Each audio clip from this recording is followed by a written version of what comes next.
Tonight, let us turn the clock back to the northern Song dynasty. The river is wide, the wind moves slowly. A man has just endured the heaviest blow of his life.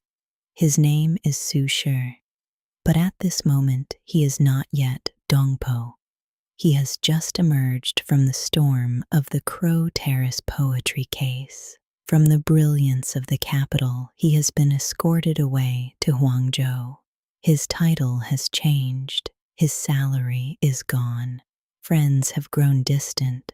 Official circles are far behind him. If you were to lay it all out plainly, it would look like complete failure. But often, the true beginning of a story looks exactly like this. Huangzhou at night.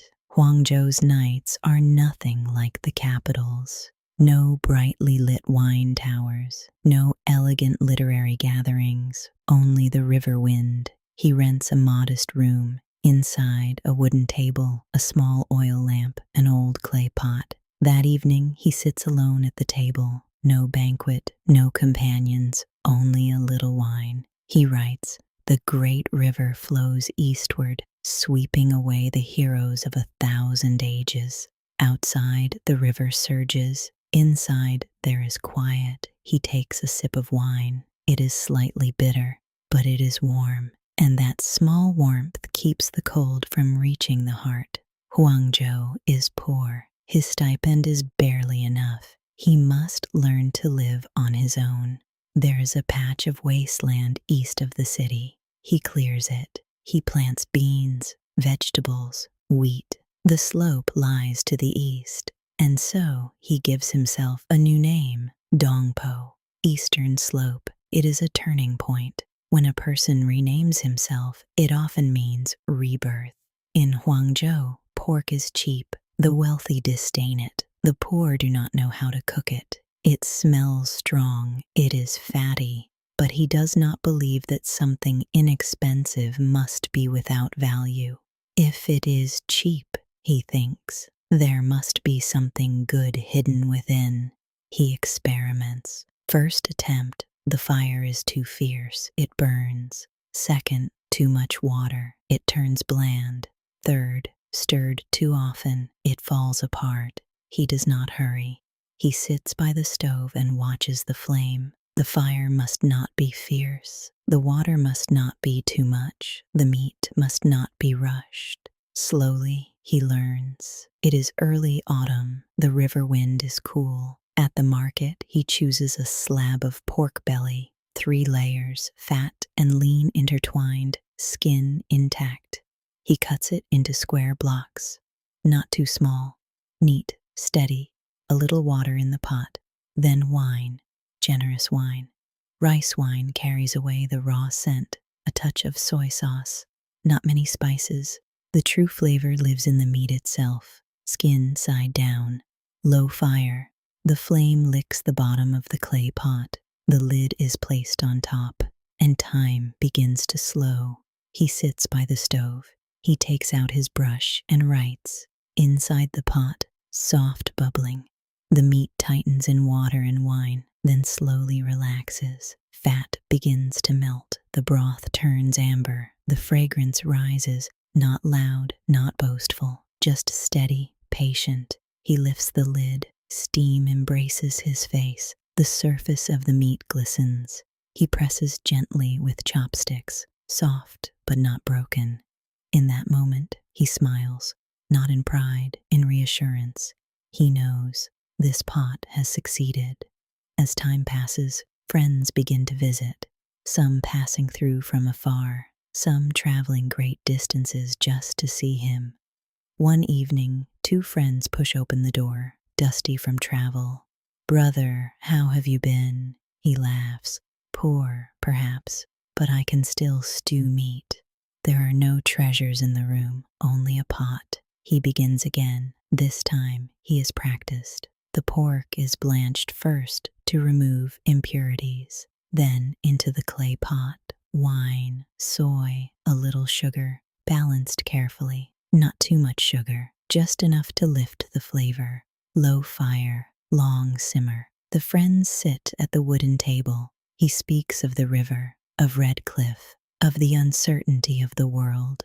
The fragrance deepens, wine cups are passed around, night settles gently outside. The dish is served, red and luminous, the skin soft but intact. The fat melts at the touch of the tongue, the lean fibers separate cleanly. Wine has seeped into every layer. A friend takes a bite and pauses.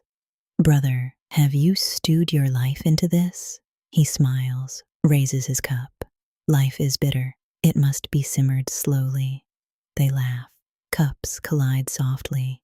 The lamplight sways. That night, the chill of Huangzhou is driven away by the fragrance of pork. Dongpo pork is not extravagant. It does not rely on layers of spice. It relies on patience, on heat, on time, like his life, exiled, struck down, distanced, yet not burnt, not shattered, only slowly softened. When the friends depart, the room grows quiet again. 2 pieces of pork remain in the pot. He serves himself a bowl of rice, pours the amber sauce over it. Each grain absorbs the color. He eats slowly. Outside, the river continues to flow. Life continues to shift. But in this moment, the meat is tender, the wine is warm, the lamp is lit. He murmurs, "Life is like a dream. Let me pour one more cup to the moon." And he smiles. Huangzhou's pork was born of slow fire. Hangzhou is born of water.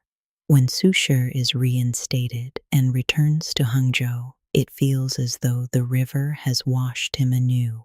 He has been here before in youth, but now he returns with the quiet depth of someone who has tasted hardship and therefore knows the measure of sweetness. Morning mist rises from West Lake. Willow branches hang like they have just awakened. The water is still. He stands on the embankment, wind gentle against his sleeves. People call Hangzhou heaven on earth, but he knows heaven must be tended. West Lake is clogged with silt. He organizes dredging. Mud is lifted. Banks are built. The long causeway, later called Su Causeway, is formed. By day, he works beside the people. By night, he returns home. Not grand, but there is a well in the courtyard and an old plum tree. He likes to wash fish beside the well. Hangzhou fish is fresh, not intense, but clear. He often says, "Food need not be extravagant, but it must be precise." When friends bring freshly caught carp, still flicking in bamboo baskets, he handles them himself. Scales removed gently, gills trimmed, entrails cleaned. The knife must be light, preserving texture. A few shallow cuts along the sides. Water in the pot brought to a soft simmer. Ginger, green onion, a little salt, no soy sauce, no heavy seasoning. He refuses to bury the lake's own fragrance. A few minutes. The lid lifts, steam rises, the fish flesh turns pearly white, a splash of rice wine, a drizzle of hot oil, a soft hiss. The aroma of ginger blooms, but the lake's sweetness remains. A friend tastes it, silky, almost dissolving. No fishiness, only gentle sweetness. He smiles.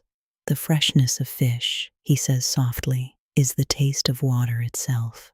Hangzhou also has tea. In spring, they gather tender buds from the hills. He roasts them himself, turning them lightly. The aroma is subtle, like distant mountains in mist. When brewing, he never rushes. Water just at a boil. White porcelain cup warmed. Leaves unfurl slowly in clear water. First sip, slightly bitter. Second sip, sweet aftertaste. "Fine tea," he says, "is like a fine person. You must take time to understand it." Friends speak of politics. He waves it away. "Tonight we speak only of tea and fish." One winter in Hangzhou, it snowed heavily. The lake wore a thin skin of ice. Su Shi invited a few close friends to his home. Inside, the charcoal brazier burned brightly, steady and warm.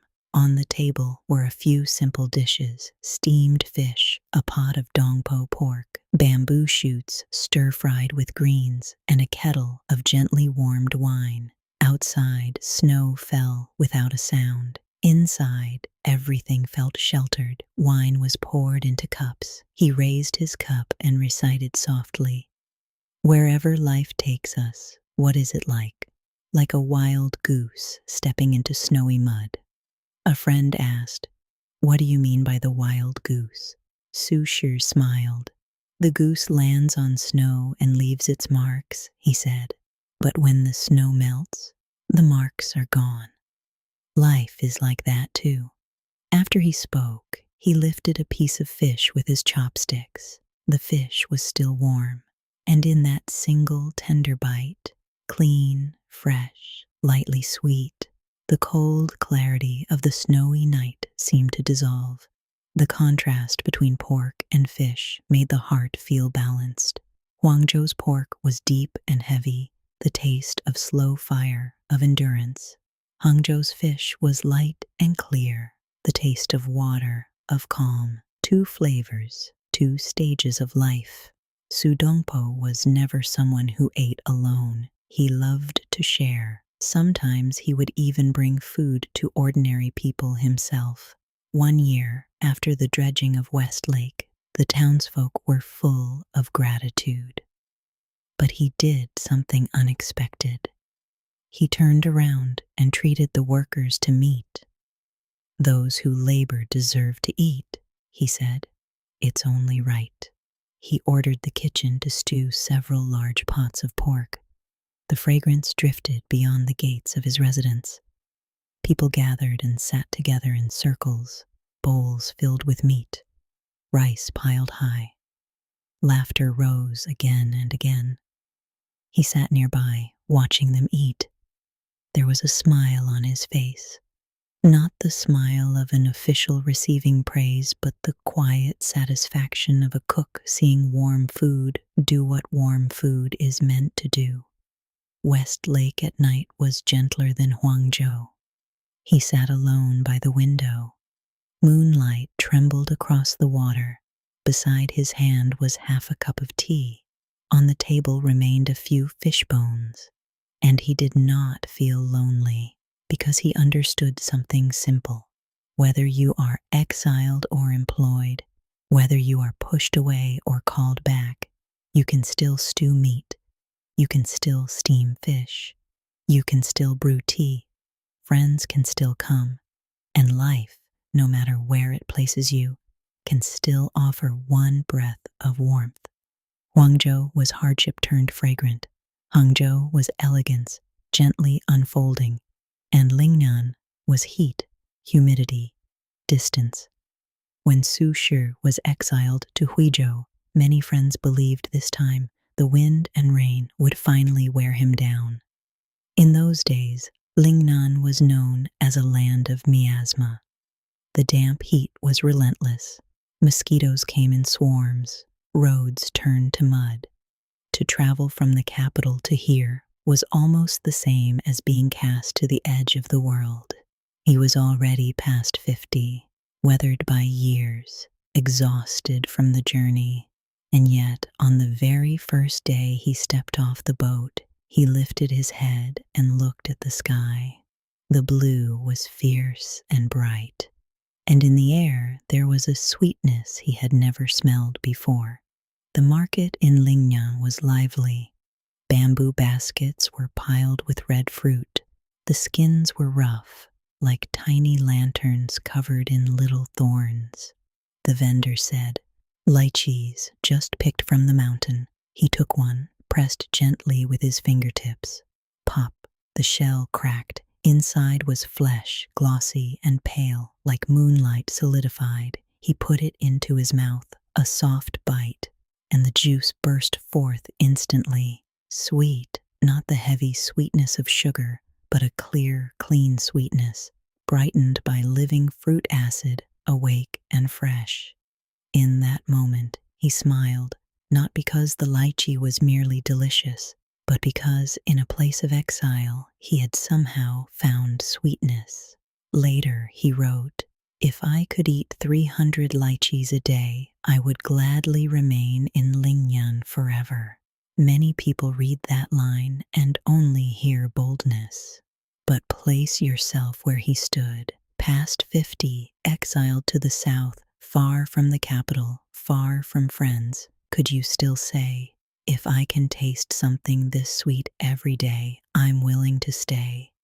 This was not gluttony, it was a choice. He chose to see sweetness instead of seeing only bitterness. Lychees were not only eaten fresh. He began to study how to preserve them. They spoiled quickly, changing color soon after being picked. He tried soaking them in wine, sealing them in honey, soaking the peeled fruit in lightly salted water, just to stretch their freshness a little longer. He even tried drying the flesh in the sun, concentrating the sweetness until it became almost like candy. He invited friends to his home. A great plate of lychees sat on the table, red shells piled like a small mountain. The sound of cracking shells rose and fell again and again, juice-coated fingertips, and he laughed, saying softly, "This world holds many bitter things. We need one true sweetness to press them down."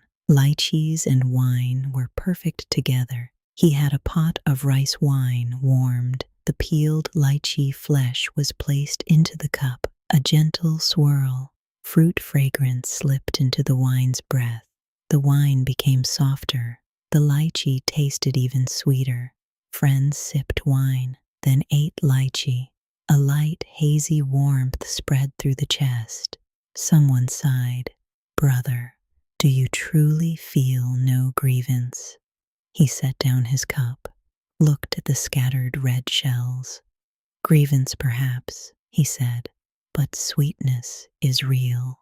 He never denied bitterness. He simply refused to let bitterness take up the whole world. Lychee shells are rough. Their flesh is tender. Isn't life the same? Outside, wind and weather. Inside, something soft must remain. When lychees ripen, a whole tree turns red. But once the season passes, the branches go bare. He understood.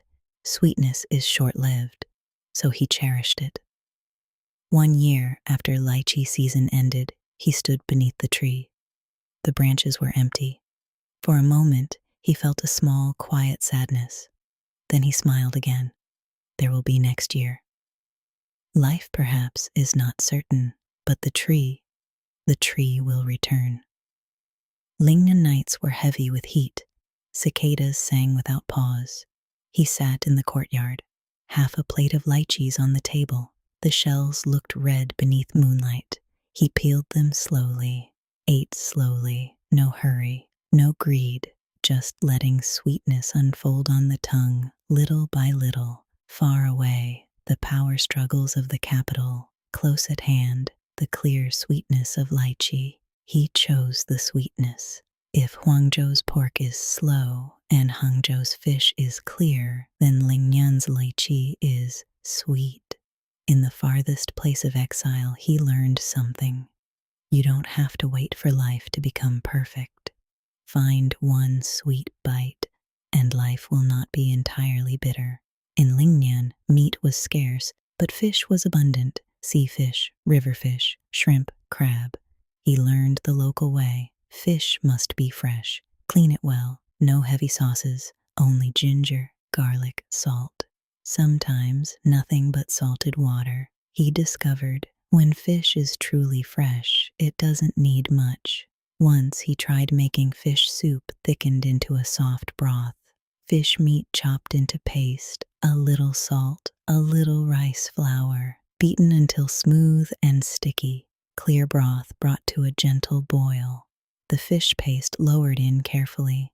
It formed soft clouds in the water and floated up. The soup stayed clear.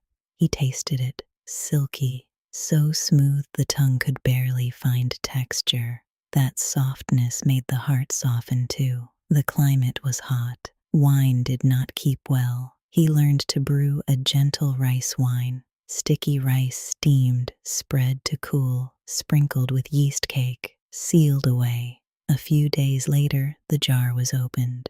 A sweet fragrance rushed out. The wine looked pale. It tasted soft, not sharp like northern spirits, more like a tender kind of fermentation. One rainy night, water dripped from the eaves.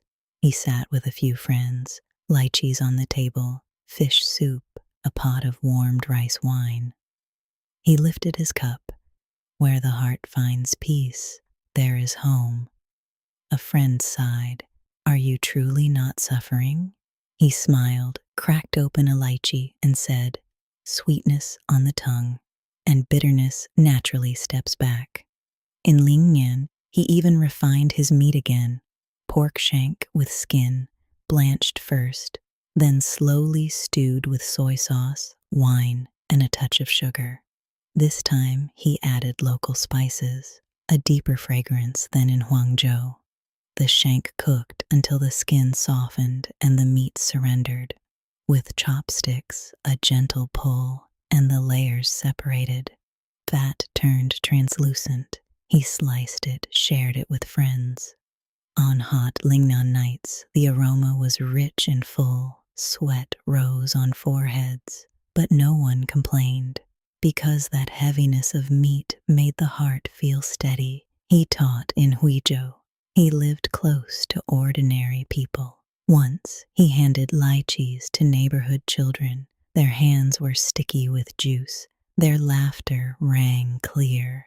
He sat at the doorway, watching them. There was a warm light on his face. A man in exile, who ought to have been resentful, was giving sweetness away. That is difficult and quietly great. Lingnan nights were even more stifling than Huangzhou. Cicadas called without end. The moon hung low. He sat in the courtyard. Lychee shells piled like a small hill, a wine cup half full. He was no longer young, but even in exile, he could still find flavor. He murmured, ask me what my life's achievements are. Huangzhou, Huizhou, Danzhou. Later, he would use this line to mock himself. His achievements were not in court. They were in exile, in the pot, in the wine, in the sweetness of lychees. Lingyan taught him more than sweetness. It taught him how to adapt. Less salt in fish, slow stew for meat, gentle wine, bright fruit. Life does not have to be fierce. It only needs to have flavor.